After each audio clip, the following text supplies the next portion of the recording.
Welcome to Obstacle Running Adventures, the podcast that fuels your passion for obstacle course racing, running, and all things adventurous. Whether you're a seasoned pro or a weekend warrior, we've got news updates as well as interviews with athletes and other key members of our athletic community. As a weekly show since 2017, we have covered everything from championship and virtual races to fundraising events and FKTs. And now, here are your hosts, Michael Stefano and Caitlin Ritter. Standing on the corner, lost all my clothes. Hey guys, it's Michael Stefano. And Caitlin Ritter. And Caitlin, how was your weekend? It was good. I went into Boston last night and I saw Colin Jost from SNL, and he's very funny. Well, good. That is his job, so I'm glad to hear that. And very good looking. Yeah. And I had a 8-hour supervision training to do, and I did it all in one day, and it was a terrible, terrible decision. I feel like it took you more than 8 hours. It definitely took me, because the website is so crappy that I got to do the training for free because they use this one website, and it was just covered with ads, and it was this whole thing. It took me all of the day, which was a bummer. But I also multitasked and played video games and stuff during it. Oh, so that probably took up some time. Yeah, but I was listening to it the entire time. Then I stopped to take the quiz, this and that. It was easy, but super time consuming. Let's give a shout out to our sponsors. Shout out Mudgear. Use code ADVENTURE for 15% off your next Mudgear purchase. And Caterpie. Use code OCRReport20 for 20% off your next Caterpie purchase. And then use code OCRReport20 for 20% off your next Spartan, Deca, or Tough Mudder.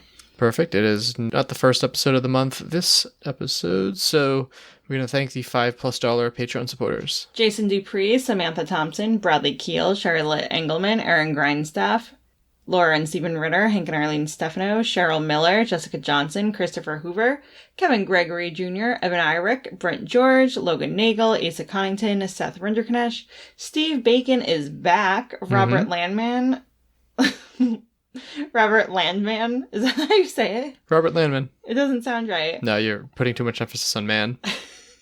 And Julie Estes. Yeah, Jules.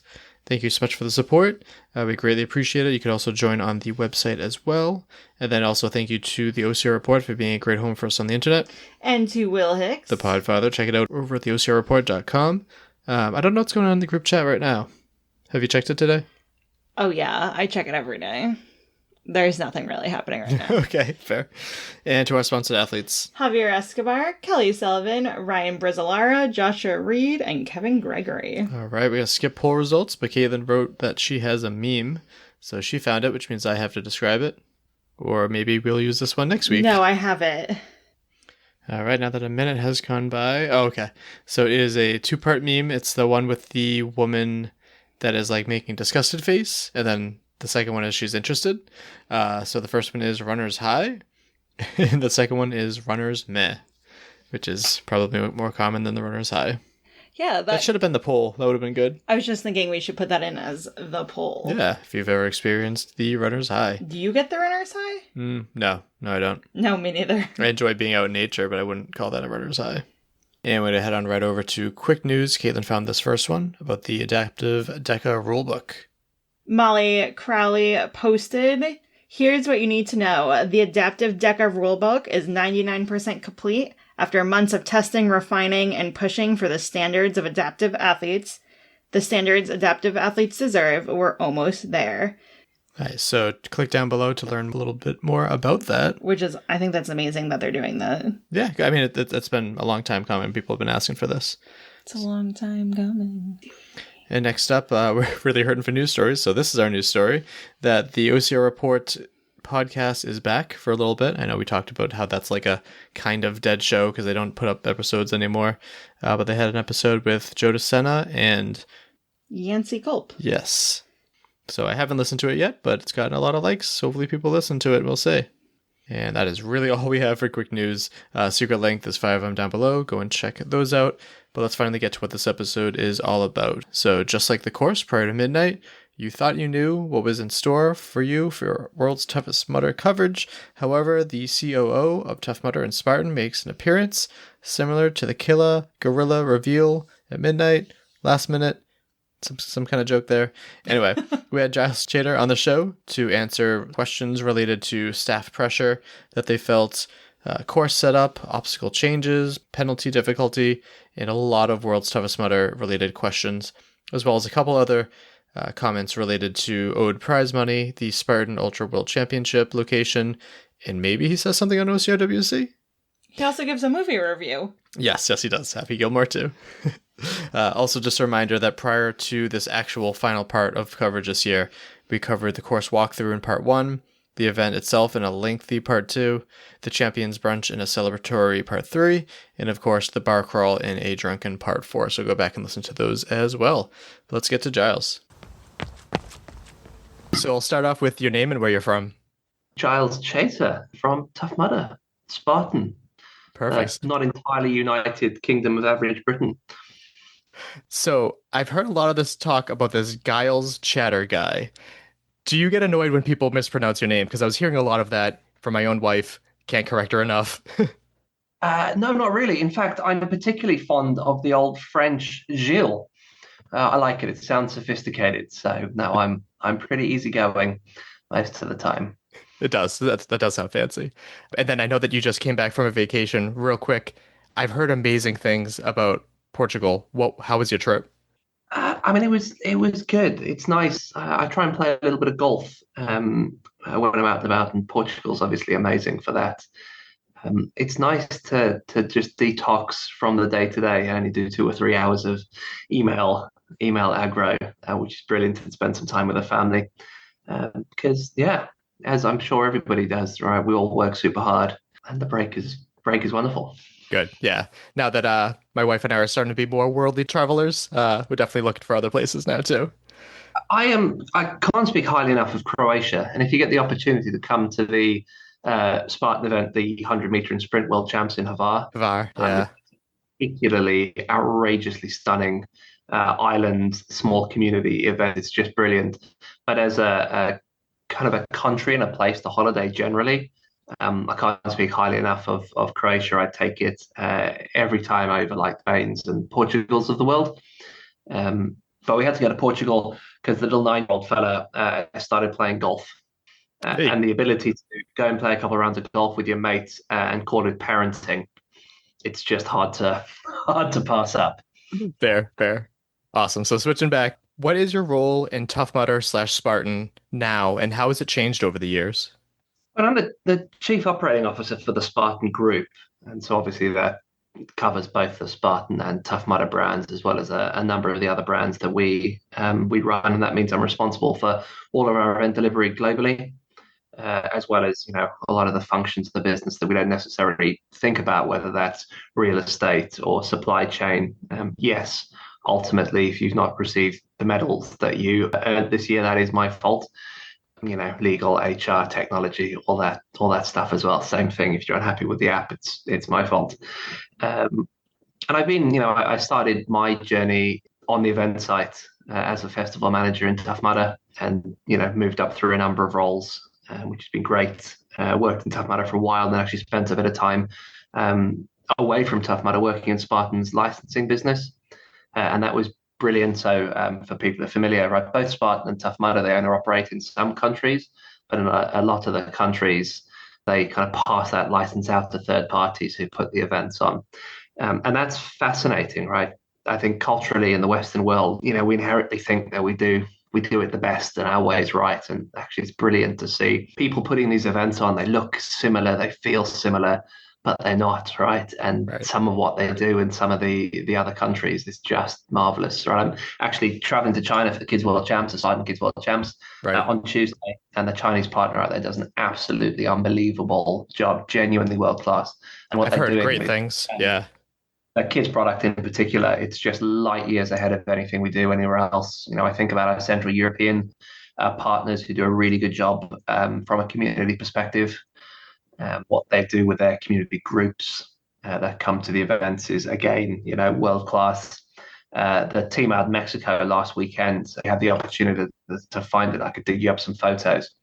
Had this storefront that again makes you think like, oh, we're almost in Disney World. This is also just world class from a merch perspective. So a lot we can learn. And for people who are fortunate enough, whether it's Tough Mudder or Spartan or frankly any other product. The ability to immerse yourself in some of those other cultures in something that's familiar yet different is really something that's worth checking. Which is why, right? It was brilliant to bring WTM over to the UK.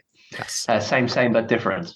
Yeah, absolutely. I'm actually glad that you brought up China too, because that's something that I'm looking more into. Because there's not a lot of, I mean, translators need to be too a lot of the times, but there's not a lot of coverage on that. And I've heard amazing things about how the future of the sport there looks to be very promising. So I think having a Kids World Championship there is like a great place to have it and everything too. Yeah, brilliant. Cannot wait. Yeah. So how was your experience at World's Toughest Mudder from your point of view?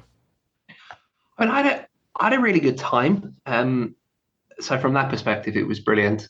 The last couple of WTMs I've been to before that, I didn't have a specific role, so I was able to float a little bit more. And you find that you're able to have more conversations. You're able to go and like dig into things a little bit better. And I was sharing the race directing with Matt overnight. I had some stuff to do as well, and so it felt a lot busier this year. I didn't feel like I was able to float around as much, which in some ways was sad. Right, I missed some of the casual kind of chats with the community, the ability to float around the pits, where I've always really enjoyed, particularly as you get into that overnight phase. But it was also nice to be hands-on in a way, a little bit more than I'd been in previous years. It's good. It's good. It's always a pleasure. And I think it's wonderful to see how the community embraced it, and particularly for my team, we put a lot of pressure on them to get it right. They put a lot of pressure on themselves to get it right, and to see them delivering that, being proud of what they delivered, enjoying it themselves in the moment, and then also enjoying the community and enjoying it was also a pretty special moment. Because, in the same way that, the mudders are really putting a lot into whether they're pit crewing or running, that whole experience, the same thing goes for the team, right? And they get a lot out of that as well. Yeah, absolutely. I wrote a quote somewhere. You're quoted with some community-inflicted self-doubt of like, are they going to mess it up? Are people actually going to come? Can we trust the UK with it? So there was obviously a lot of pressure. How was the turnout? Yeah, good. I mean, good, right? So numbers moving in the right direction, which is what we wanted to see, right? There's a little bit of a decline in the US over a number of years. And I think that was driven by a couple of factors. One, moving it round. It is nice in theory. It's nice to have this big announcement at the brunch, right? Or at least you feel like it's nice. You've created this moment. It feels like it's nice to go somewhere new, but actually in practice, all that does is it impacts your marketing. It impacts return rates. It's not great. And if you think about any other real tentpole event, like how many can you name that move location every year? It's just not a thing for a reason. So I think that's one really big component of it. And one of the things that motivated me to go, okay, let's just stop moving it for a while, and let's give it a little bit of a place, a home, something I wanted to do for a while anyway. And then obviously, I don't think we delivered the world's toughest experience would have liked to deliver for a number of years. I think whilst people are so committed to the community, and WTM and want to continue to give us a chance, it can't help but start to grate the psyche when we're not delivering as much as we could. That said, right, I joke it every now and then. I'm going to use this word community a lot, so maybe there's some kind of drinking game, community bingo. Have a large swig of your beer every time Giles says community through the rest of this chat. But and I've joked for a number of years, if we just brought the same group of people into the field and didn't build a single obstacle for them and largely put the course out, they would have a brilliant time together. Yes. And they would do brilliant things, just because of the nature of the group that are there. So a lot of what we do is facilitating that. And we need to be really mindful that we protect that as well and recognize and celebrate it, because it's a really large component of what makes the event so special. Absolutely. I was just about to say the same thing. Like, in one way, you have your work cut out for you, whereas just the community is a huge portion of the experience. But at the same time, this is an event that people look forward to all year long. It's happened, once a year, which puts pressure on getting it right every single year. So how do you think the team and everyone dealt with the pressure this year? Yeah, look, I think the end result was great. So I think they they did really well with it. We talked about what attendance was like. Again, right, numbers were good, and I think that's even more positive. I think there are two other components to this. They were better than previous years, and we'd only had a 6-month run at it. Mm-hmm. So for me, that's a really good sign as we look to a 12-month run into next year. But it's not just the numbers themselves; it's the makeup of the numbers. We attracted a lot of new races, which is essential. Unless you're bringing new people to the event, it's ultimately just going to die a slow death. And so that was brilliant. That moment, I can't remember whether it was a race briefing or the start, where we just looked at the number of people who were first time, and you're like, yes, this talks to something that is healthy and growing and captures the imagination. And then I also think I'm going to use the term caliber. And obviously we have such a range of people, of capability, of motivations at WTM that I don't want to, make caliber a threshold per se. But if you have 1,000 people, 800 of whom are planning to run till 10 o'clock and then sleep till 6 and get up and run, it's not the same as having 1,000 people who are there to be on course for the majority of the time. And what it feels like out on course, what it looks like out on course, can be very different as well. And it felt for me busier. And part of that is design, right? It's not all down to people, but I was also really pleased by the mileage, by what people achieved, by the length of time people were out, all those components as well. So I felt the makeup of the group was good as well as the size. And I expect better things as we move into the next couple of years here. Yeah, absolutely. And as an American too, after World's Toughest Mudder last year. You didn't tell me you're American. Yeah. I wouldn't have come on the podcast. American. Yeah, when I say first off, I apologize, but we don't have to get into that. But a lot of the Americans that I interviewed said that they would love to come for the event, but they, had to get money together, this and that. And it was a big question of like how many Americans would come, which it's been American centric for a long time. You guys have been amazing coming over here supporting us. I was really eager to see how many Americans would come out. And I was really impressed with the amount of familiar faces that I saw that were Americans. So how did you feel about like the American turnout? It was brilliant. And again, across like all abilities, right? We had, people are real stalwarts of the community who, are probably not there for the racing as much as what they can give to the race itself. We had, real top athletes as well come out, right? And we saw that in the field and some of the races there. So, that was brilliant. And it's so valuable to us because, again, that community piece, it built over time. And there's this institutional knowledge that obviously sits in a lot of the UK racers who have been traveling to the WTM in the US for, decades for some of them or more.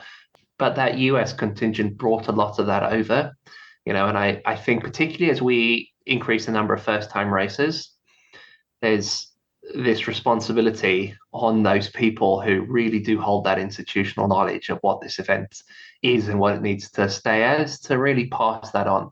And I saw a lot of that and was really grateful for it. I was honestly, I couldn't have been happier by both the turnout and how willing that group were to embrace the event over here. Yeah, and then speaking of that too, a lot of Americans said that this was their first time in the UK. Period. My wife and myself included. I know you kind of must be used to it by now, but how does it feel where you choose to put this event really open people's experiences to going to a place for the first time? Sorry about the air conditioning. It's not always that hot. You should be sorry. That was your first time in the UK. We also didn't enjoy it. That was proper miserable, wasn't it? Yeah. Proper miserable. Look, it's great. And I think I'm probably desensitized to it. Right. I'm responsible for a little over 450 events across 45 countries. I'm bouncing around all the time. And so I think that's a relatively familiar place. I touched on it earlier. I just encourage people, if you can. It's expensive, but there are people in the community that will help you, will house you, will pick you up, will love to host you. And what I would say, our American community, our American mudders have really set the standard over the years for what it means to kind of host the foreign community as they come over, right? They've set that bar, and I think the UK team were did a good job of trying to meet that as well and be quite as hospitable as they welcome people over here. Yeah, I mean, I was thrilled to be the foreigner at the event and experience some of the things that a lot of Americans probably overlook. Like when you go to a new country, what is the grocery store? What is symbol? What is like the same as like Skippy peanut butter? What do you mean they don't have Uncrustables? And things that have small barriers that have like impacted a lot of Europeans that have come here. Now we finally get to experience it too, which was refreshing and kind of like mind-opening, which I really appreciated too. It's funny you say that because I actually find America one of the more jarring countries to travel to. If you go to the Middle East, you expect it to be different. It is different. Everything meets your expectations. It's not that jarring. But, if you land in Boston, you're like, I'm basically in Britain, right? This should all be the same. And it kind of looks the same, but it's just slightly different. And for some, I just find that a bit more like, these fonts are out, the colors out, the advertising in the supermarkets out. It's just weird. It feels like it shouldn't be quite as different as it is, and yet it is. Right. And then I also enjoyed experiencing more of the UK flavor to your events too. Could we talk about Bobby the MC and like his background in Tough Mudder? I heard he goes pretty far back too. He does, right? He's been with us for years. He brought a lot of energy. He's been innovating over the years as well. We've changed what that start experience looks like in the UK a lot more than in the US, right? I think Sean has that really iconic speech kind of character and personality he's brought to that start experience that we've just not really played with. Whereas in the UK, we've changed it quite a lot. And Bobby was doing a warm-up, and then he's doing a start, and then it's a warm-up and a start combined, and then do you know what, it's just a warm-up, and then we go. And so it's really evolved over the years. We've also really lent into the irreverence. I think there were some jokes about like creepy sexy warm-up when we went proper deep into adult humor until we ran up against people that now this is starting to make me uncomfortable, and we had to like claw that back. But in that journey he's been on, I think he's explored a lot, he's changed a lot, and really build friends with the UK community as well. You can see how much they value him. Yeah. And what I would say about Bobby, that weight of responsibility he felt was probably as much as anybody else did. And the care and attention he put into that start, he'd scripted it. The music was to the second all the way through. He curated the playlist. There was a lot of thought in every song, in the ups and downs. Just the professionalism and effort he put into that was, a real testament to him. He did good, because that was, I think one of the isolated components that it was get this wrong if you dare. Yeah, I mean, he had massive shoes to fill, and I think he did really well. I think there are some things that could be ironed out. I know that UK OCR talked to you about a couple things related to that too, of like maybe reading more names as they come through and just figuring out how to like read all that. But I thought he did amazing. The seeing the athletes dancing and warming up with each other was amazing. Also, on a personal note, that Freed from Desire song has been stuck in my head since. I listened to it like a couple times a day. It's a bop. It's so good. But yeah, I really wanted to commend him and said like, you're right. You can't get that wrong. That's how the event like really blasts off, and he did phenomenal. The timing seemed to be perfect and everything. So definitely wanted to give him kudos for that. I pick up Bobby for sure. Brilliant. And then another thing that I wasn't aware of. What is Millie the robot? Oh, so we got the little line marking robot. I don't know if you saw that on social media. No. A thing like an automated lawnmower, okay, with paint on it. So we just grid programmed the pits out and then left Millie, in this instance, to go back and forth. And we ended up catching some footage of that and popping that on social, and he grew a bit of a personality as well. That's great. You mentioned at the brunch, and I'm like, man, they got robots here? That sounds pretty awesome. And then getting to pits, something that I noticed, quick pits weren't allowed from the start. Is that something that's always been the case? I think I might have noticed it more this year. I think there's been a history to quick fits, and like if we go quite some way back, quick pits appeared when the kind of the frontage of the pit wasn't necessarily large enough or was crowded enough that those people who were really racing in contention needed a guaranteed space to be able to manage those fast transitions that were critical. I think as numbers has changed and as the pit frontage has increased, the kind of critical nature of the quick pit has changed. And if we're honest, there wasn't really a quick pit. It was just, you're allowed to hand stuff over the fence this year. Right. But with the team, right, I think they're just looking at a runner show and going, there needs to be a quick pit. In this instance, right, we could have not had a quick pit and nobody would have noticed. And so I think that's, just part of the learning experience there. As numbers grow, I think a quick pit as it used to exist is going to become important again. I think in practice, we'll just allow people to continue to pit as they did for the majority of the time, right? Which is go back to your pit or just hand over the fence. Like just, interact on that fence or be just on the inside of the fence, right from the start. Right. And obviously we got there relatively quickly when the practicality of sending people back or not open the quick, like immediately just didn't make sense to the team on the ground. And, they pivoted as they did on a number of things like live through the race. Yeah, that was one of the few things I noticed. I'm like, why is everyone coming in? They're like, there's no like quick pits at first, which I took as like, I know you guys hate queuing. So I figured like you just didn't want like backups there, which totally makes sense. But I feel like it wasn't utilized as much as I usually saw it too. So that was just something that I noticed with the event this year. I mean, I thought maybe like since there were so many first timers, maybe they weren't aware of like how it worked, but I don't know, just something small that I noticed with that. Something else that Grant Thompson told me to bring up too. I noticed that there was a flag for England and there was a flag for Wales, I believe. Was there not a flag for Scotland? I mean, that's quite a question to ask me from a memory jog. Fair, I know. But if there wasn't, we definitely did it to wind the Scottish people up. It wasn't just an accident. There it is. I lived in Scotland for a decade. It was brilliant. In fact, before starting for Tough Mudder, I spent about 6 years in the Borders and then another 4 years in Stirling. So I love Scotland. Spent a lot of time up there. Met my wife, got married in Scotland. But I still find the institutional racism, for want of a better term, that like institutional dislike for the English, that's completely acceptable for the Scottish to harbour. It's something that I chuckle about. But our Scottish contingent, right, are also brilliant, right, and good on them. They do an awful lot of travelling. To represent all in the world. I've heard a lot about midges there, so they said to stay away from those bugs. Horrible little beasties. That's a low point in my life, actually. Midges. I was mountain biking, and I'd always felt that I'm a good friend, and I'll be here with my mates if they need me. And we were biking down. There's a whole bunch of really, really brilliant purpose-built bike trails in Scotland. The Seven Stains in particular. Stains, and we were biking down one of these, and my mate got a puncture. There were three of us riding. We all pulled over while he could fix it, and the midges just. And whilst you're riding, right, you're moving too fast, they can't get you. And we left him.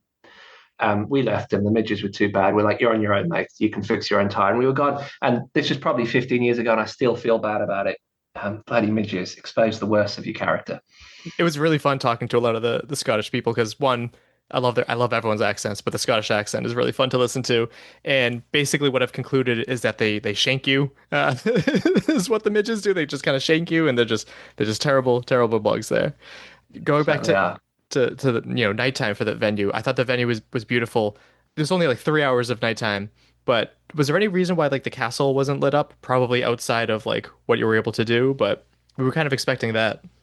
I mean, I don't know. The Duchess probably doesn't want us shining lights in through her window while she's sleeping. Bless her. It is lived in, right? The Duke and Duchess do stay in the respective wings of the castle. But that would have been cool. Actually, I didn't think necessarily whilst I was out there about lighting up the castle. But when I got on the ground, I was like, do we have any more outlighters? Because I would have loved to have put some uplighters on a couple of the statues. If you think the first, kind of couple of kilometers of the course, where you head up into that kind of manicured gardens section through there. There's a whole bunch of statues and some other pretty cool stuff in there that would have been really nice had we lit. But we're going to be back for a couple of years, so we will be able to action a lot of these things that we'd wished we'd done. Yeah, absolutely. Another thing that might need a little bit of improvement, I know you've heard this too, is the overnight aspect with needing their head torch on when it was like clearly daylight hours. Was that something that was just kind of not noticed in the rules as a change? Because you guys have a lot of daylight in the summer there. Yes, yeah, I agree. We can definitely shrink nighttime ops for sure. Definitely. I spoke to a couple of people, right? So obviously, it's nice to have a shorter period of darkness. It's also weird. Historically, by the time you made it to sunrise, you'd really broken the back of the event. At this point, right, given the sun rose at like 3:45, you still had quite a bit of running left. Yeah. It wasn't like I've just got to endure a couple more laps and I'm there. This is, I've got 8 or 9 hours of running still. Yep. No, definitely an interesting factor that I was looking forward to. I think it helped out my wife a little bit too, who was dreading the night, and it did not last long. It was wild how short your night was there. And then getting to the course itself, why are your block nest blocks so goddamn heavy? I know you guys just aren't as strong as you think you are. Yeah, all right. It was wild. Will Chung warned us, and the warning was not heeded by the American contingent. We were baffled with, we had Jason Dupree on the course preview, like really trying to rock it just to show people, yeah, these things are really budging, but definitely added a different flair to it. But that's it. Got to exercise more. Maybe do some Spartan races and throw some burpees in. Love it. Love it. Oh, in an interview leading up to the event, one of your staff said that there would be something similar in nature to Coach's Corner. To my knowledge, there was no such thing. Was there any background story to that or anything? I would love to get Coach over. I'm still going to work on it and have him deliver Coach's Corner. Right, that was the original plan. Oh. And obviously, not all of our plans work out. We will try again. But we keep at it. Like, it would be brilliant. And I feel like there's a degree of Britishness in him anyway, right? Just the irreverence that he brings, like the energy that he brings. It'd be wonderful to have him over and see if he could have some real fun with it. Yeah, it was cool. At the bar crawl, I was talking to a lot of people from England, and they're saying how, like, yeah, I have the Coach shorts. I love watching the videos. Like, he's one of the reasons that got me into Tough Mudder. I'm like, oh, that's cool. And Coach's Corner has always been like an interesting aspect, but I also wasn't sure how it would work out with, again, being close to that castle, which, to highlight again, is lived in. I wasn't sure if there was any like noise issues that you guys had to get around as well. Yeah, look, there are noise issues, and not so much the castle, but a stone's throw from the event, right? If you looked out from where registration was, you could see that there are a little row of the 3 houses there that are 100 meters from the event village. They're also lived in kids. So, we did have some curfews, and like a couple of other people had, and like it wasn't egregious, right? We were able to be loud for a reasonable amount of time, all things considered. Some people had talked about the MCing overnight, and there are just always going to be limitations. And that's pretty much everywhere in the UK. We like a good nap. Yeah, definitely. And then one of the, I guess, complaints that I was hearing from especially the elites was like the mismatch with the penalties and the need to incentivize obstacles. There was, I'm trying to think of some examples because it was a while ago now. The laser guns, I didn't think. So obviously, we changed. We made a change to one of the penalties live for exactly that reason, right? As we got the feedback live during the event.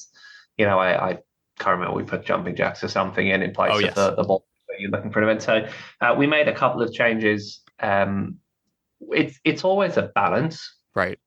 I think we got the penalties perfect in a couple of instances. They were proportional, and also the nature of the penalty really matched the nature of what you were asked to do. Either it was similar or opposite, so it felt like it worked. Netflix and Chill being an example of that, and a couple of others where it didn't play out quite how we wanted. My recommendation to the team is that we don't try and create a new suite of penalties every year. I think having some new, unique, interesting penalties is an inherent part of the event. But if everything's new, that's an awful lot of things that have to go right first time, and you just introduce a lot of risk, and we will just never get it perfect. And I think we can de-risk that by taking some of the stuff that's really worked well over a number of years and keeping that, and then maybe only playing around with a third of the penalties or half of the penalties, something like that, so we can continue to keep it fresh and interesting. Right. The one with the jumping jacks, was that to replace the ball pit? Because I went by and were not enough balls per. What happened with that? Yes, just exactly. That's exactly what it was. And you can see, right, the pit was designed, and then just not done a volume calculation very well, right? And you had the small little clutter of balls in the corner, and you're like, oh. It was funny to walk by and see that, yeah. But I think that the biggest mismatch, and I do agree, most were a good amount were proportional, which I appreciated. But I think the biggest mismatch was one of the most difficult obstacles being Funky Monkey, Chunky Monkey, like that obstacle with like just the teacup. It's almost like it's not worth doing that obstacle so much. And it's tough too because you need to make it so it's not debilitating for the general population, but also it's a world championship event, so that balance is just super difficult. So I've been getting a lot of feedback about that, but there were a lot of good matches too. Yeah, it is super difficult. And, because if you're thinking the people who were really like the champions, right, were not failing the obstacle, generally speaking. So the penalty was largely irrelevant for them. Then you had a portion of the community who were never going to be able to complete the obstacle regardless. And so if the penalty had been super hard because the obstacle is super hard, it becomes really quite punishing right off the bat. Yeah. Doesn't matter how hard I try, I'm never getting over that. And then I just got to get kicked in the face by this penalty every single lap I do. And that's why, so both the penalty matters, but I think also pitching the difficulty of the obstacle. Generally speaking, I think the obstacles were challenging and interesting, but on the whole, none of them were egregious. I mean, the first piece where Chris Maltby was really let loose, right, and he pitched the event, I would have said far more challenging the elite end of the sport. Yeah. What do we call that one with the little monkey handhold things? And you're like, this is prohibitively with the banana grips. Yeah, that was too brutal. You're right. And again, you only have one shot to do this per year, so it's really difficult to iron that out.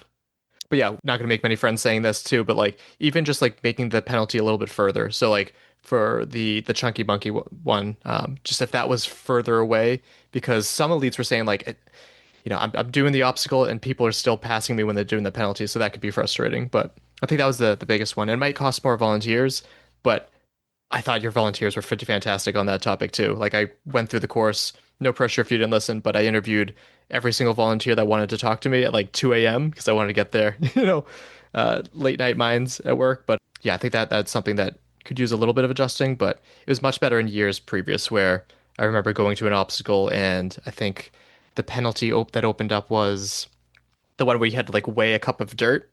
But as I was getting there, they were just opening up the scales. They didn't know how the scales worked. They just eventually like tarnished it. I'm like, okay, that wasn't pretty, but it definitely seems more prepared. That's right. There's just like weighing dirt, right? There's a complexity to that that's unnecessary as well, right? Yeah. We're introducing a lot of opportunity for failure in that obstacle, right? Yeah, too many variables there. And then thoughts on the ducks added to Rat Frost. I understand that wasn't a TMHQ decision. That was just kind of done. Yeah, good on them, right? I love that. We need to maintain control of the event as TMHQ, but we've also got to be flexible and allow the community to influence the event as well. And if we can strike a good balance there, that's brilliant. Rat Frost was one of the obstacles I liked. I like the ambition for it, and I think the combination of multiple components worked really well. The clay ground there is so good. We should have done a better job with the barbed wire crawl, which was a bit horrible and unpleasant, and it should have been a pretty cool slidey, sloppy, slippy thing. And then just the interface with it just didn't work as imagined. And I think the team will have another go at it.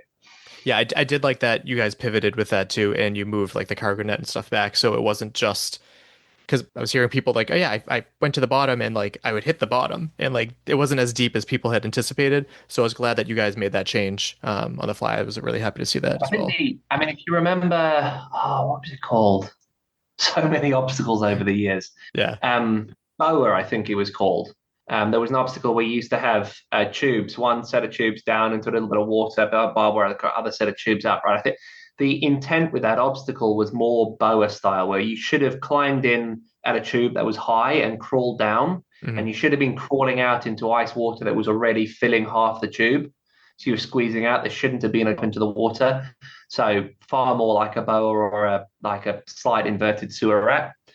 And just didn't get the build right. There should never have been a drop. And what that meant was, instead of crawling kind of head first into this, you were dropping in. Obviously, that introduced the bump, but people were able to turn around in the tube, were also just stepping into knee-deep water, which was not the design either. We did play briefly with putting the net over the water, but that then triggers the need for lifeguards. We didn't have spare lifeguards kicking about at the time. So, yeah, I think we adjusted on the fly, a couple of obstacles over the event. Similar thing, right? We made some adjustments to pyramid scheme, and good on the team for, keeping a real eye on what was going on and making changes really quickly when necessary.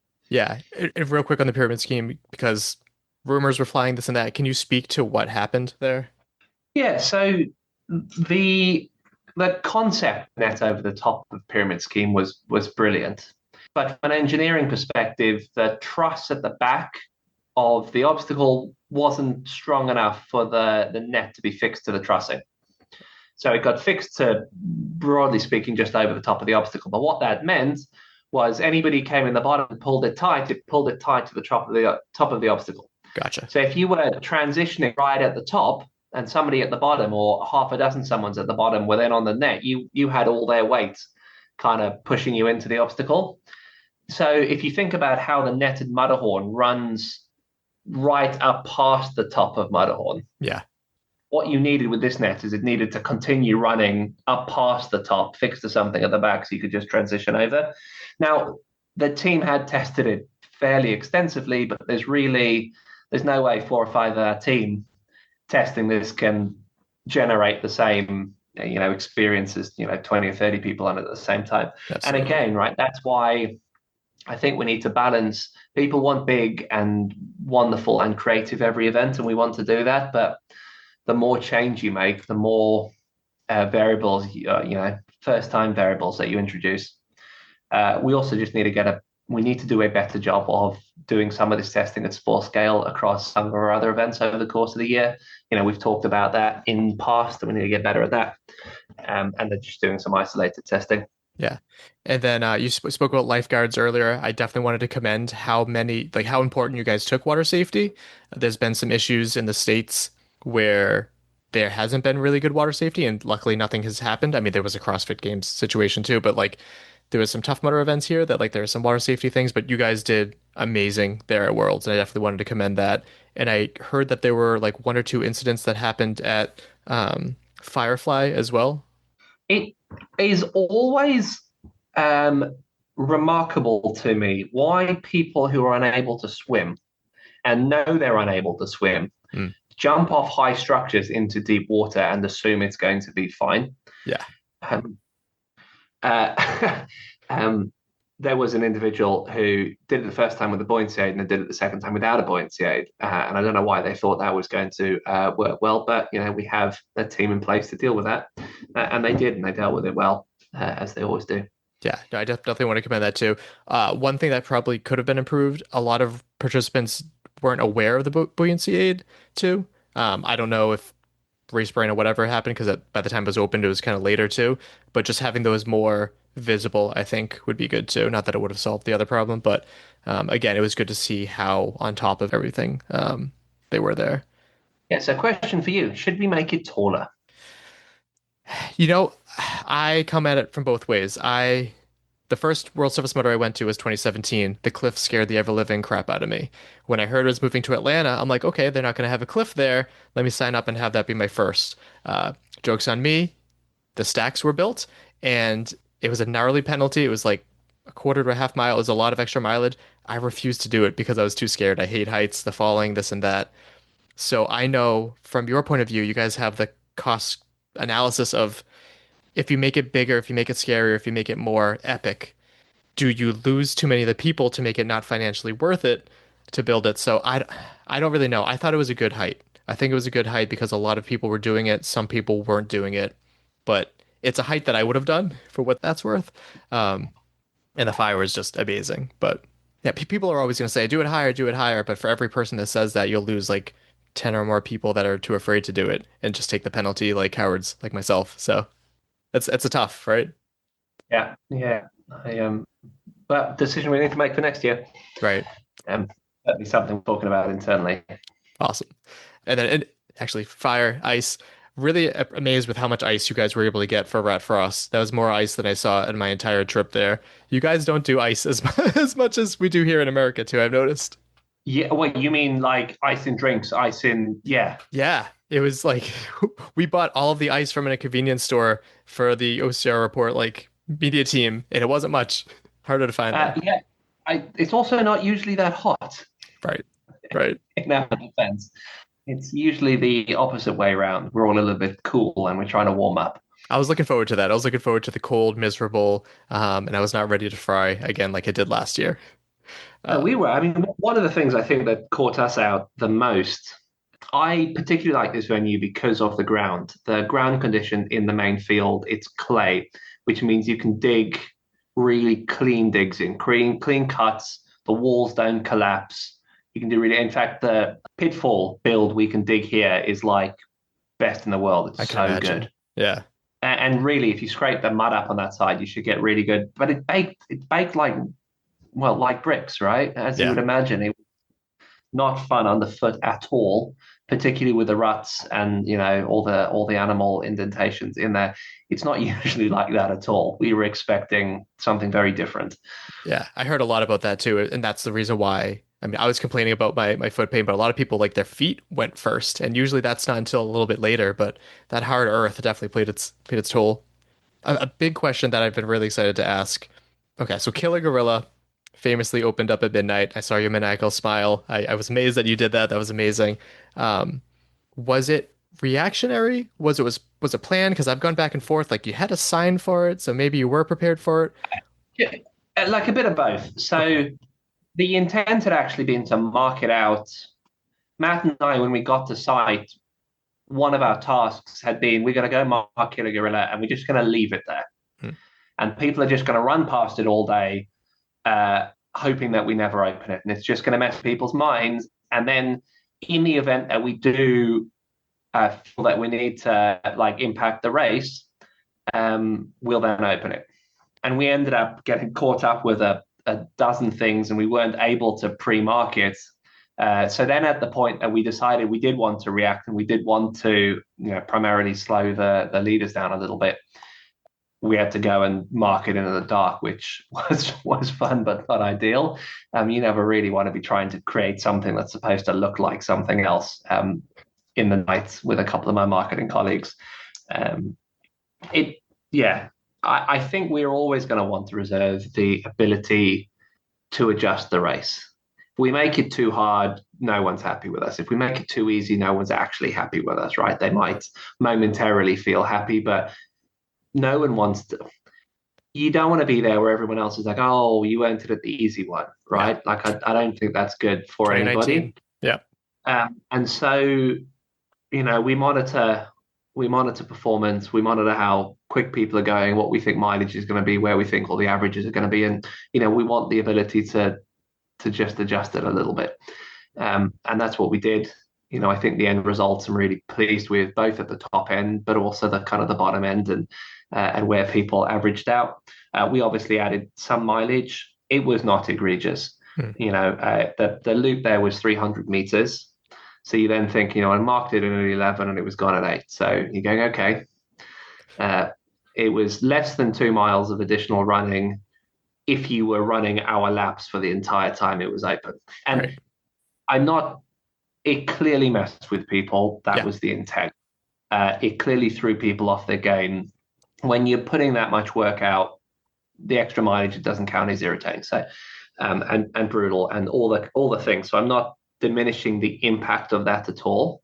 But I think the elevation impact is what we're actually going for on the mileage. As an example, right? If we just put a whole bunch of Stairmasters there and you just had the Bosch up and there'd be no incremental mileage, but you had the same impact to your legs, you know, or a little incline travelator or something. I obviously being a little bit facetious there. And then it did as we'd hoped, right? It didn't impact the outcome of the elite race. We wouldn't have done it if we thought that was going to happen. It did slow people down a little bit, which was by design. And having taken away a little bit, once we felt that elite race was buttoned up, we weren't really going to influence the outcome again. We started to give back into the bottom of the field. Right. We started to pull some obstacles off that had really been grating with people. The intent there was, how do we get that person who's on 40, probably going to get 45, is broken, to go, oh no, actually, I'm going to go out for another one, right? Right. I go from 40 to 45, I see some stuff closing, I'm coming back after that, there's a couple more things, like, do you know what, I've got this. And so we took away and we gave. Yeah. There's a few things to touch on that. A lot of people are complaining about the extra mileage because it's a very sacred thing. Like, it has to be 5 miles, this and that. Like, that's what everyone's shooting for. But in thinking about, I mean, as you said, the amount that it was added was borderline negligible. But if you did, people are suggesting, oh, you can like bypass an earlier part of the course, like by skid marked, in order to keep it 5 miles throughout. But at the same time, if people use their band to skip that obstacle, then they're getting less than 5 miles too. So that's something else to contend with. And then also just the reactionary nature of World's Toughest Mudder, where that it's good that you can always change things on the fly, but also finding that balance of not being too heavy-handed that you're not graded on a curve, if that makes sense. Because there's always like the whole like the 125-mile bib out there, which has kind of become a joke because I don't think anyone's ever going to hit that. But is it hard finding that balance of like adjusting it too much? It is hard right? finding the balance, right? Yeah. And remember that you're having to guess at the balance in advance, and like it's an educated guess. The teams are really good, but you've got to pick a combination of obstacles that you think is going to get the difficulty right. You've got to pick a combination of penalties that you think is going to get the difficulty right, and you've got to pitch that difficulty for Austin, who's going to put 100 miles down, and for somebody at the other end who's chasing 25 miles, right? Yep. We think about our adaptive athletes. And making sure that we've pitched the challenge that works for them, and at 50 and at 75 and at 100, right? It's a difficult thing to get right first time, having designed it a long way out without knowing what the ground condition and weather is going to be like. Yeah. I think what we can do going forwards is we can be a lot more transparent up front about the fact that we are going to medal live. Mm-hmm. There was a period in time where we didn't announce when obstacles were opening and closing. Right. And that opened a lot of jeopardy to it. And actually, in the spirit of sport and, consistency and all of that, we've kind of constrained ourselves a bit. I think we're probably going to just pull back on a little bit of that so that people are expecting it a little bit more than they might otherwise have been, and then it might not be quite as jarring. We're definitely thinking about that mileage. To the point you made, we could have no obstacles that add any mileage, but that would mean no carries as an example. Mm-hmm. Because to the point you make, if your carry mileage is added as part of the course and then you start to wristband it, especially if the carry is a reasonable distance, all of a sudden you're knocking 10% off a lap. Yep. And that was a big issue with 2019 too, which I remember I got like 55 miles and there was like dancing, you can get a carabiner and you can bypass mileage. And that was a shit show for that reason as well. So that's fair. And one of the reasons we got rid of, or at least any of those challenges or other components which were there, and we had some fun with them overnight that night, a really good time with some of the pit crew. That was brilliant, but they don't affect the race. So look, overall, I got shouted at. So I know some people are unhappy. Some people really enjoyed it. Some people really enjoyed that they hit their mileage, and it included beating Giles at messing around with these things. We will continue to try and get that balance right. And I think it's in everyone's interest that we do. Mm-hmm. If you think back over a number of years, weather aside, we've made it too easy and we've made it too hard, and neither of those are actually good for anybody. Yeah, agreed. So just we can clarify that it was Joe Rucco's fault, so we can move on from that. It's going too fast, Joe. You gotta slow it down.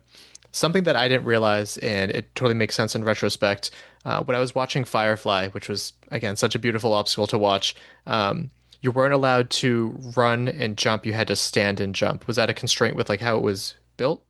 No, I mean, more we don't want people tripping and falling and like sloping over all of the hot bit at the end. Right. Just introduces a risk that you're interacting with the obstacle in a way we don't want you to. I don't know how often you were up there, but it got relatively warm. Yes. Yeah.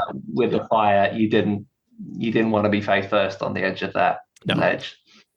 I also really appreciated that part of the penalty was that they had to climb up that ladder anyway, stand up there for a little bit, then go back down. Also, the fact that when you went up there and decided that you were going to jump, you needed to do it in a time restraint. I think that would have been really helpful again to someone like me who's nervous. Like, shut up and do it. Like that, that's good that it's part of the rule. Really appreciated that. And yeah, it was just really awesome seeing how you guys would have like the fire lane here, and you would alternate, I guess, again to keep it all from getting too hot as well. Yeah, that was definitely a heat piece. And I am, we talk back about obstacle design. The jump was not as high as, say, a traditional walk the plank. If you think back to US walk the planks, might have been it's about 3 foot or so lower.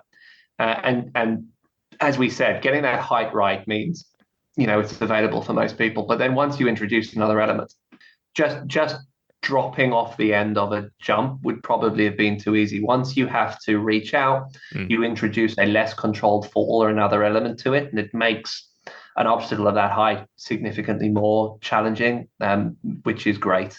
Yeah, absolutely. I remember doing King of Swingers in either 2018 or 2019, and I did it. I went to hit the bell, and I hit the water, and my bib ripped off. And I was so panicked because I'm like, my timing chip's on there, so I just like starfish, and I grabbed it. But you're right, like a controlled fall versus an uncontrolled fall is very, very different, especially over the course of 25 and a half hours too.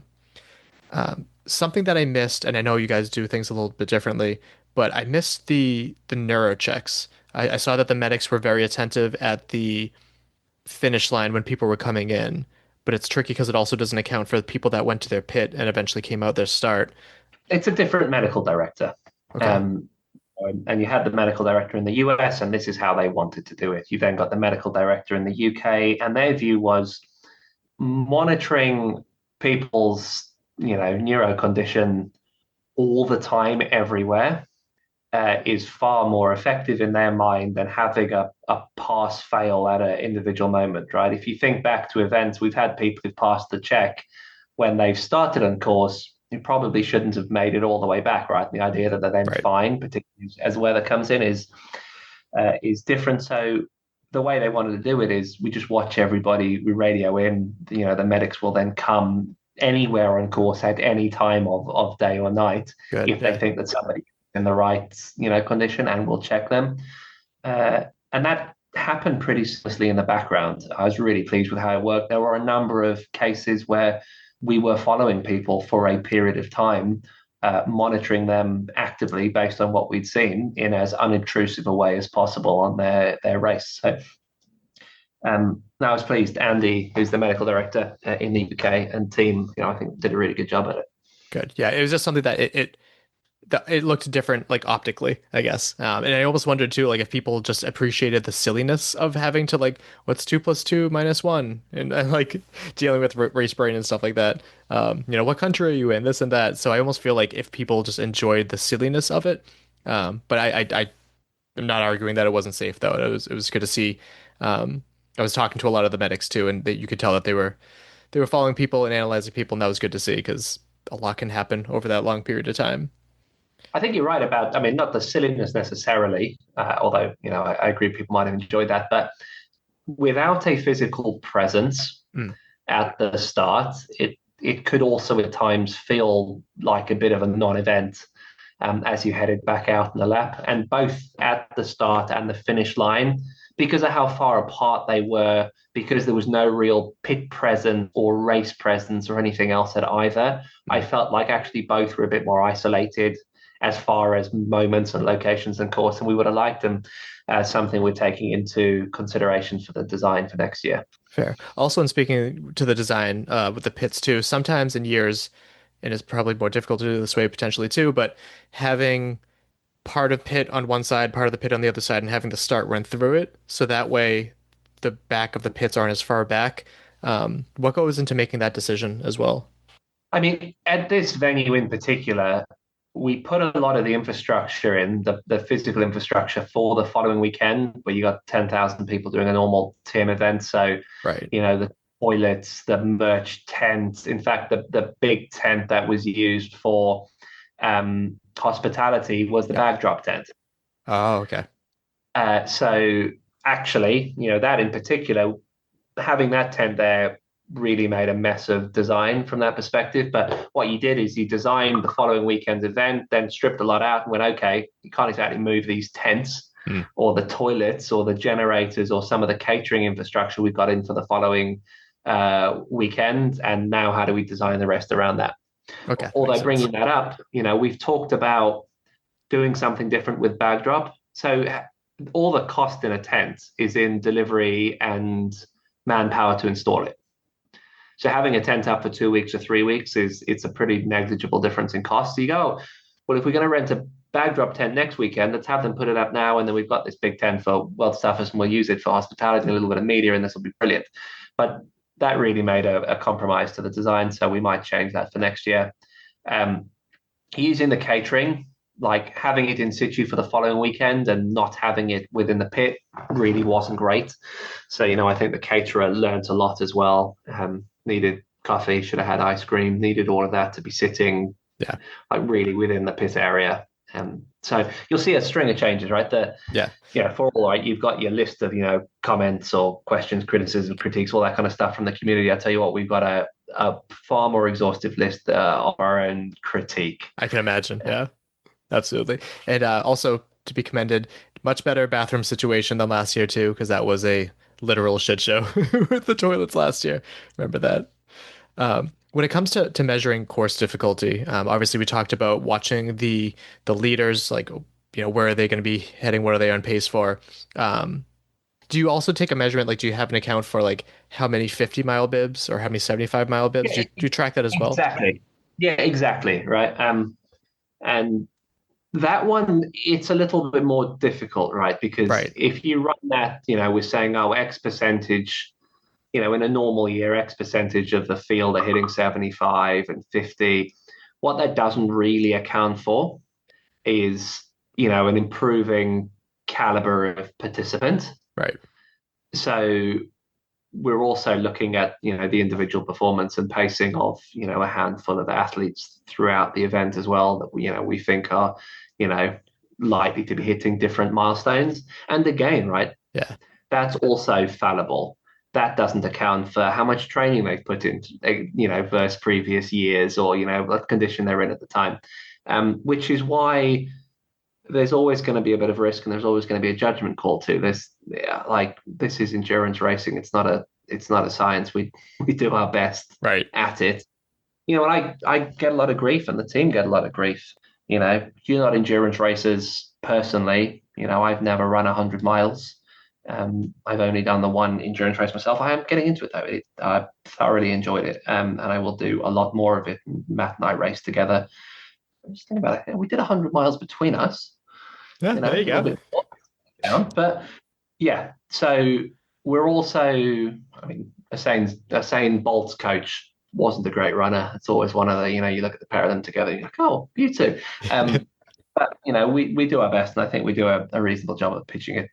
From a challenge perspective and delivering something that lives up to what people have trained for and committed a big chunk of their time and money and passion and energy for. Yeah. And speaking of balance too, Matt B. Davis was very vocal about the good old days of World's Toughest Mudder when they're closer to 25 obstacles. There was no silly stuff. And I just want to say it's crucial that you guys keep the silly stuff. So I guess you'll hear a lot of people saying back to make it grueling, but the silly stuff is part of what makes World's Toughest Mudder great, right? Like that's part of the evolution. I agree. I think it's part of the challenge. It's just irritating. It breaks your rhythm to have to go and do something stupid when you're tired and hungry and angry and that's part of the challenge that needs overcoming. Yeah, I will say I was very pleased that when I was talking to Michael Schutt, he said this same obstacle, same penalty that I thought was like the perfect penalty that you guys have created, where it was for Everest. I can't imagine what year now, but it was a short penalty loop, which is distance and time. Okay, there's that. And then you had to soak your hands in cold water.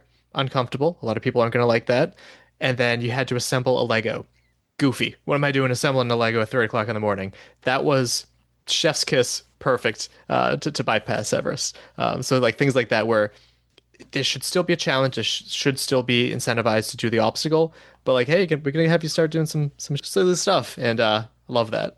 Back to the data of like people getting 100 miles, 50 miles. Do you have any data on like where the most bypass bands were used on course, and do you use that to?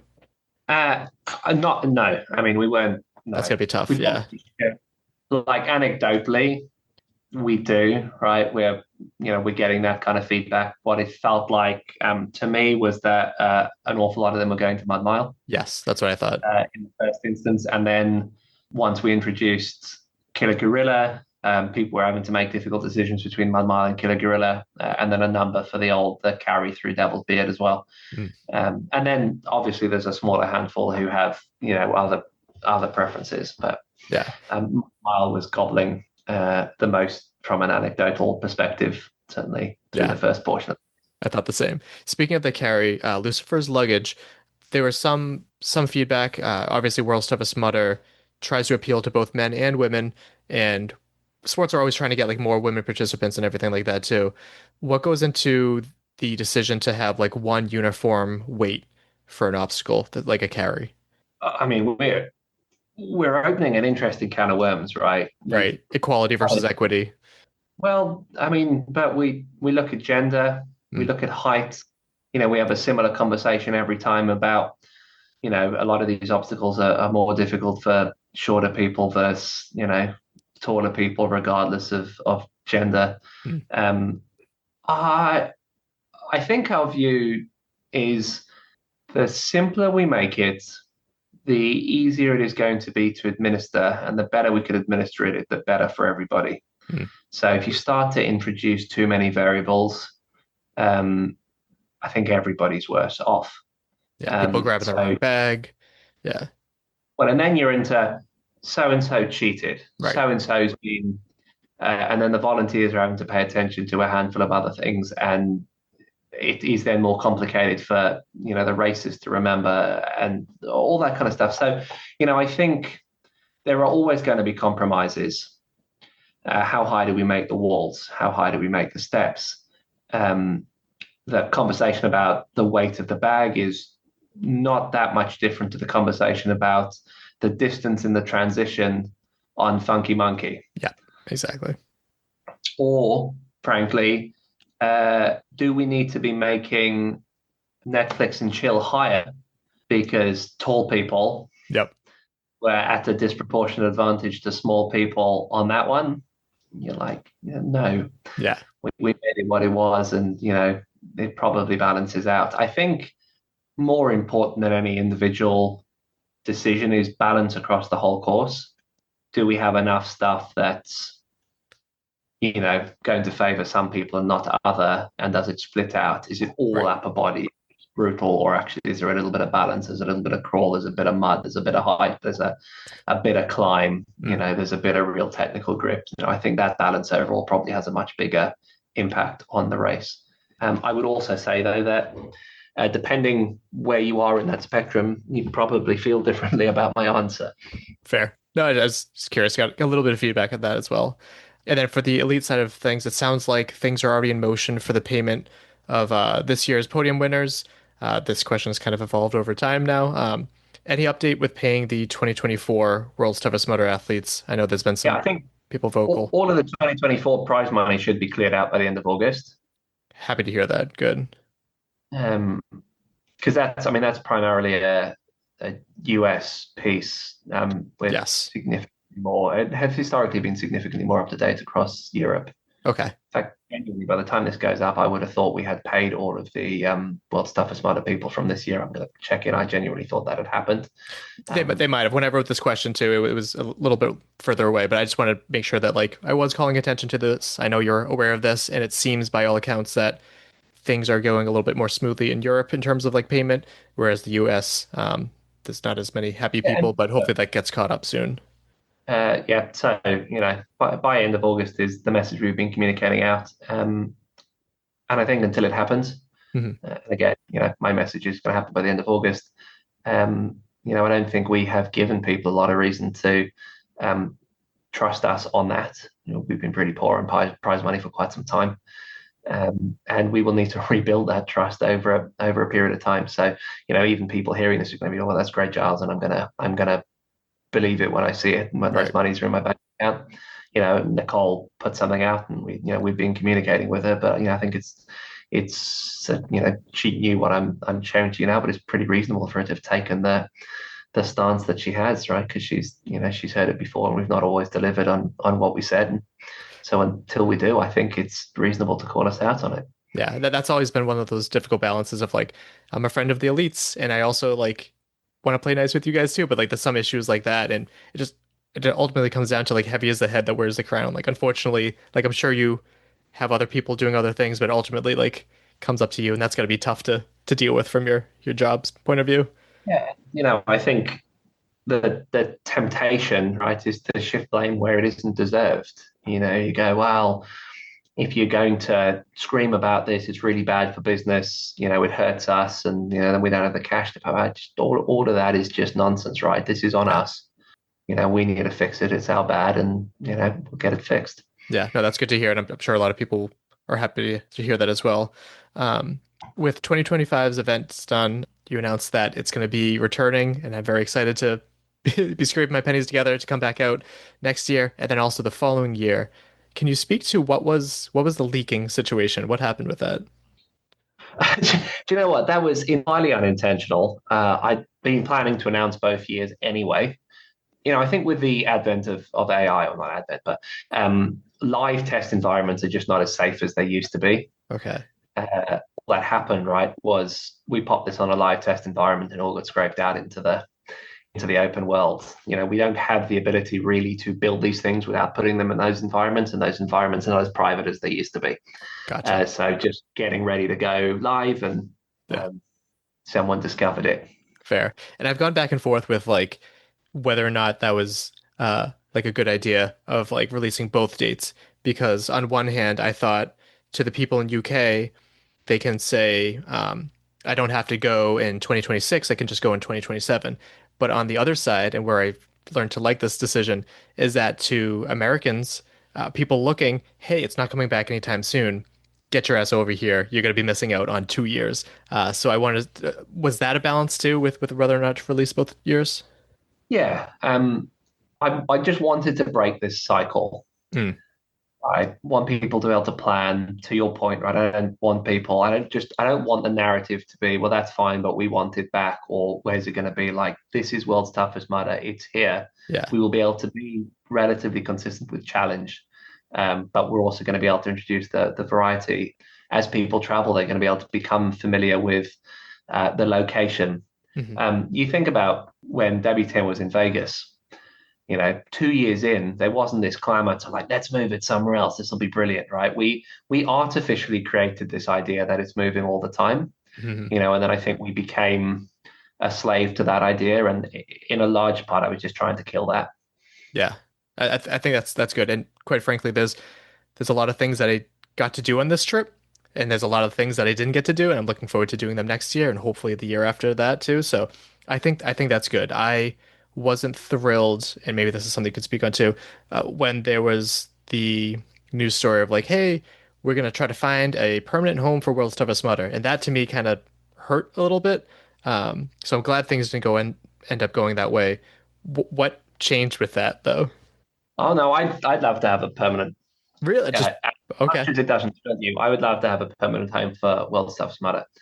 I think had what I'd be promised materialized in Florida, we might have been able to build what I dreamt of there. Not sure that Florida would have been the right location to have permanent world, but I was promised the world when it came to land to do something with. Just no one's asking to move Ironman Kona, right? Right.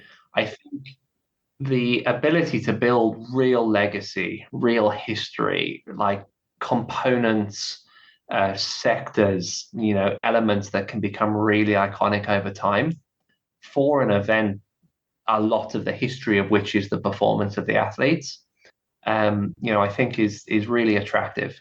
Yeah. And so there's no decision made. I'm certainly not at this point being like, surprise, it's going to be here forever. Right. Yeah. But as a concept, it's certainly something that appeals to me quite a lot, and maybe it is here, maybe it's somewhere else, but I'd love to settle this down to a place that's brilliant, and then never move it.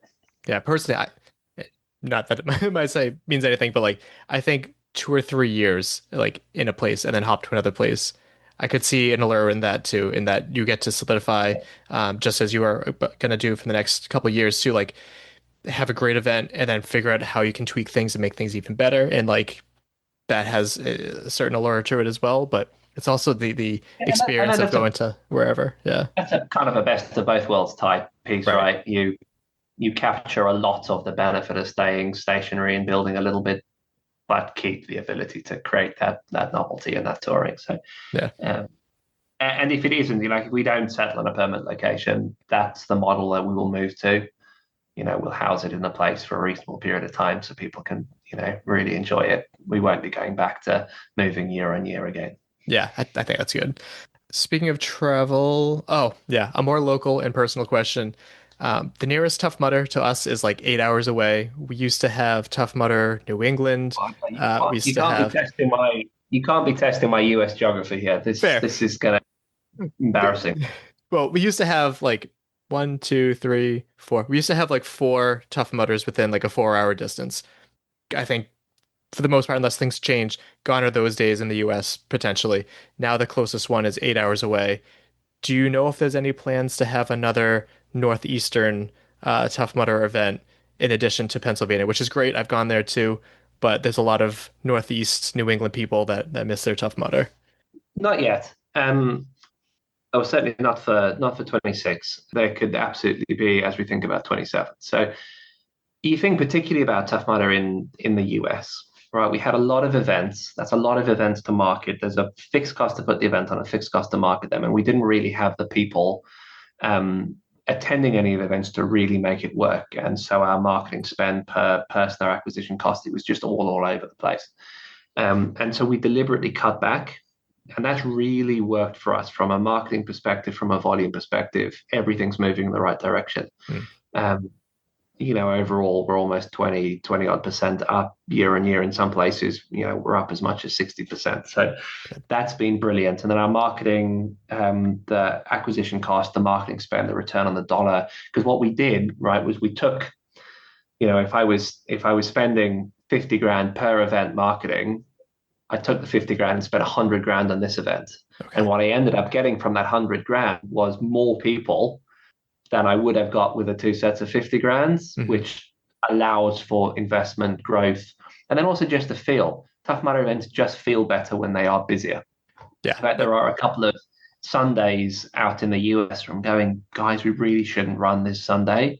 Like, it doesn't matter if it makes money. It doesn't matter if the Sunday is practically free to put on and all that kind of thing. Just the experience for 600 people rattling around in a large event, it's just not the Tough Mudder experience. So that was one component. That's going really well from a volume perspective, new customer acquisition, all that kind of stuff. The second part of that is we cut the trailer set, and the intent was to take the second trailer set and build out the obstacles. That has not happened. I'm still fighting to make that happen, but we are well behind the curve, and we do need to step up on the obstacle innovation and obstacle experience component. And I think when we get those two things right, you'll then be growing again. And it's really easy, or it's a lot easier to be expanding the number of events when you're growing and to be expanding events when you're shrinking. So nice to be returning to growth this year. I think that will be in a really good place for next year, and that gives us what we need to put a couple more events back on. But I don't think we're ever going to over proliferate again.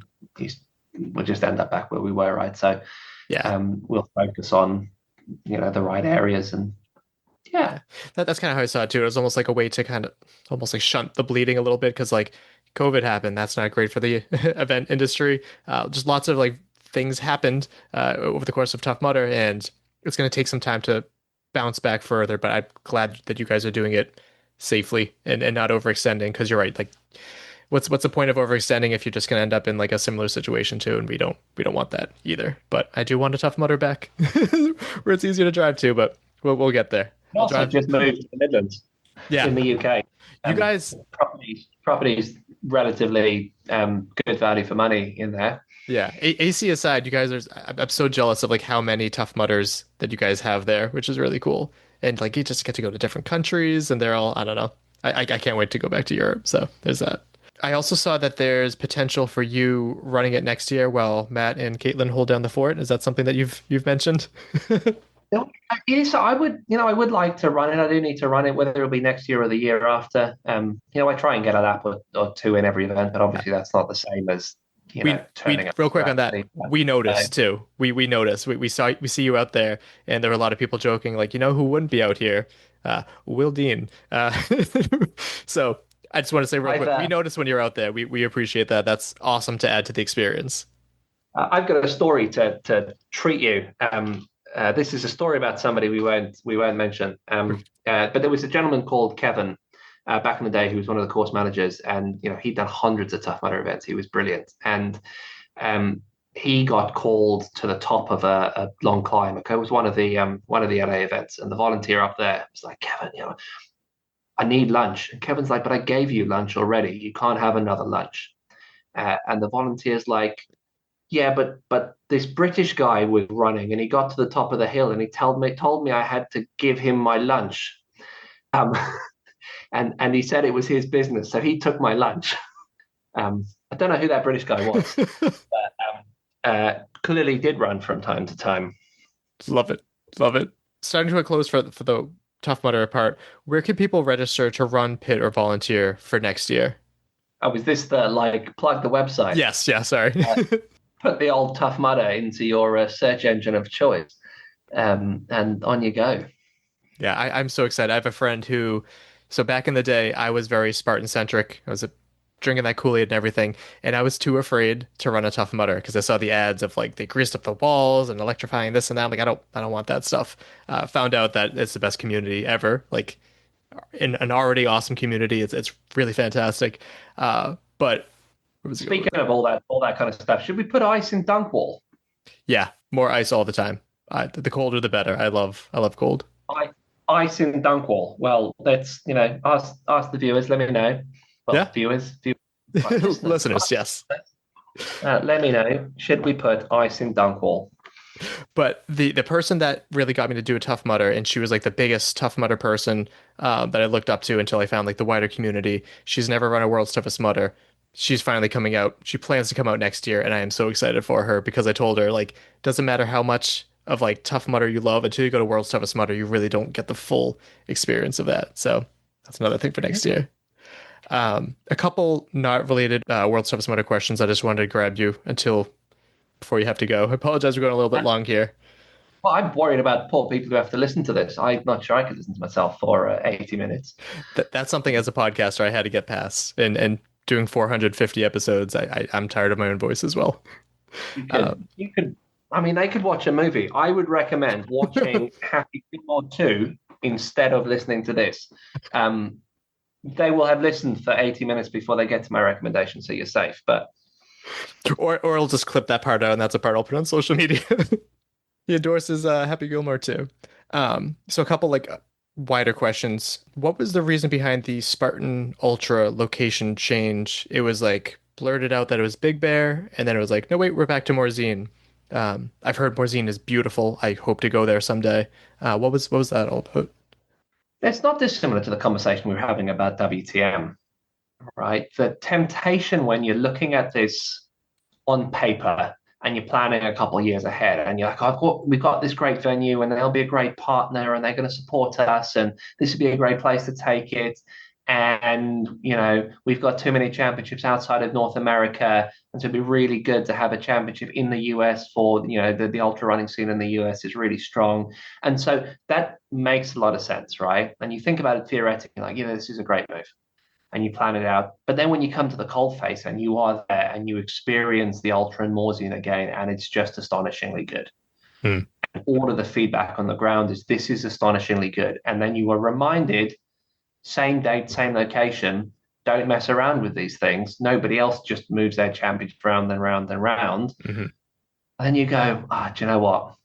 It was good in theory. I can see why we did it. But the right call is to, listen to what we're hearing from the community, listen to our own rules on this, as tempting as it is to follow something else. Let's leave this where it's been built and where it's brilliant. I managed to get out on course. I didn't run the Ultra or the Beast, in fact. But I ran the sprint a couple of times, and then I nipped up to run the Super because you got a little bit of the elevation. It's just so good. I watched a little bit of the live feed because our friend Fran was commentating, and it just stunning is the word for it. Not quite Havar. That looks amazing too, but it looks like a beautiful place to go, and that's on my list for places I'd love to go and cover. Like the city feel as well. Right, that community of athletes, the ability, just all of it's another one of those locations you should really put on as this is worth going to. Yeah. Even if you're a Tough Mudder person, it is worth going to. It's a brilliant weekend. Yes. We're all one big happy family now, right? We do. We love all of our children equally is how I like to say it. Yeah. And then any updates with my second favorite OCR event next to World's Toughest Mudder, OCRWC.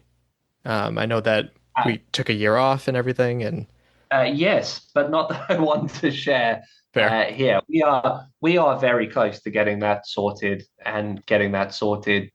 again for a multi-year location, as opposed to like, we've got another one off and then what we'll be doing next. So we're very close there, and hope to announce that soon. Good. Yeah, OCRWC also potentially a victim of unfulfilled promises from venues too. So I know that's a thing as well. But that pretty much wraps it up. I really appreciate you taking the time to talk to me. I know it's a month later, but I met you briefly like at a couple World's Toughest Mudders ago, and I'm like, I gotta have him on. So I appreciate you taking the time. And again, a job well done to you and the crew. From a meter perspective too, I was also a little worried because I heard that TMHQ doesn't like surprises in Europe, but you guys were super accommodating, and yeah, had a fantastic experience both as a pit crew, media person, and I talked to hundreds and hundreds of athletes, and excited to come back next year. Oh, brilliant. We're excited to have you next year. Excited to have everyone next year. It's going to be good. It's going to be even better. Perfect. Awesome. We'll end it there. Cold as well. You can clip that in. Good. Come cold. Next year. Yeah, raining and wet and horrible. Welcome back. Thank you for taking the time to come on the show, Giles. I know that we've tried a couple times, and that's why it took so long to get this up here. But yeah, hope you enjoyed your vacation, and glad we could finally get that done and recorded. I wish we could just like venture to Portugal for a weekend. Right. We could always get what would be like similar distance. I don't know. We got Philly. Wow. Doesn't sound too good, does it? 4 related episodes. Episode 438. World's Toughest Mudder, First Timer Questions with Josh Fiore. Episode 441. World's Toughest Mudder in UK Prep with Will Chung and Fran Chiaranda. Episode 442. Caitlin's pre-World's Toughest Mudder Thoughts. Episode 443. World's Toughest Mudder 2025, Part 1, Course Walkthrough with the OCR Report. Episode 444. World's Toughest Mudder 2025, Part 2, Event Day Audio, Interviews, and Caitlin's Pit Audio. Can I say something about that? Yeah, did you listen to it yet? No, I haven't, but so many people have DM'd me on Instagram being like, I listened to your pit audio. It was like such a great experience to hear through your like eyes. Yeah, and you could also like amend the fact that you were the one to inspire Kay to potentially do World's Toughest Mudder for the first time. Yes. Mike tells a story about our friend who used to be like our Tough Mudder go-to girl, and she messaged me saying that I've inspired her. Love that. 445 was World's Toughest Mudder 2025 British Brunch Interviews and Audio. 446. World's Toughest Mudder 2025. Oh, no exclamation point in that one. Whoops. Oh, and that one deserves all the exclamation I like to keep it consistent. I don't love that. Part 4 Bar Crawl Interviews. Also, I also want to highlight that the UK OCR has some episodes on World's Toughest Mudder that are worth going back and listening to. Obstacle Racing Media, I think, has a couple episodes on World's Toughest Mudder. I think I'm in one of them. Yes. I Am a Spartan podcast had Joe Rucco on, and Fran and Carlo Get OCR Adjacent has one so far, which has been a great behind the scenes for our coverage. A lot of the things that we went through that we didn't really talk about on the podcast because it just didn't come up, I guess. But more will be coming out for them, I believe. So look forward to that. Subscribe and follow wherever you get your podcasts. We are Obstacle Running Adventures on all the podcast players. And if you like what you heard, leave us a review on that purple podcast app. We haven't gotten a review in a very long time, and it was a 1-star review. Follow us on social media on Instagram and Facebook at Obstacle Running Adventures. And again, if you would like to help this show financially, you can help us out over on patreon.com for as little as $2, as many as $10. It's a great way to help us afford travel costs, like hopefully going back to World Service Matter. Yeah, let's do it. And coming up next, Mikey? We will be at the Boston Spartan weekend, doing interviews, maybe running, and representing the New England OCR Expo. So we got an Airbnb with some of the crew there. I'm excited for that. And we'll be eating ice cream. Always, yeah. Yeah, the brewery. Yeah. Yeah. Important things, Mikey. Got a joke and a quote? My joke is be strong enough to stand alone, smart enough to know when you need help, and brave enough to ask for it. Do you have a joke, or do you need me to get a joke? You usually get the joke. What do you call two blackbirds stuck together? What? Velcros. Oh, that's pretty good. Isn't that pretty good? All right, well, that just about wraps it up. My name is Michael Stefano. And my name is Caitlin Ritter. We will talk to you next week. Bye. Bye. Thank you for listening. We hope you're feeling motivated, inspired, And ready to take on your next race or training run. If you've enjoyed this week's episode, leave us a review And share it with your fellow adventurous friends. Follow us on Facebook and Instagram at Obstacle Running Adventures.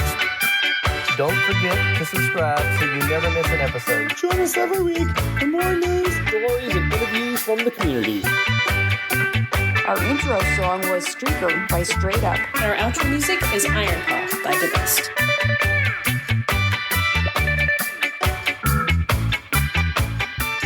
Hello.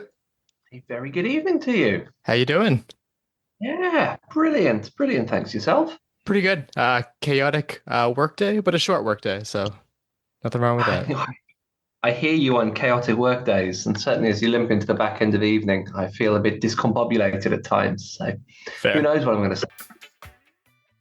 For what's that's worth?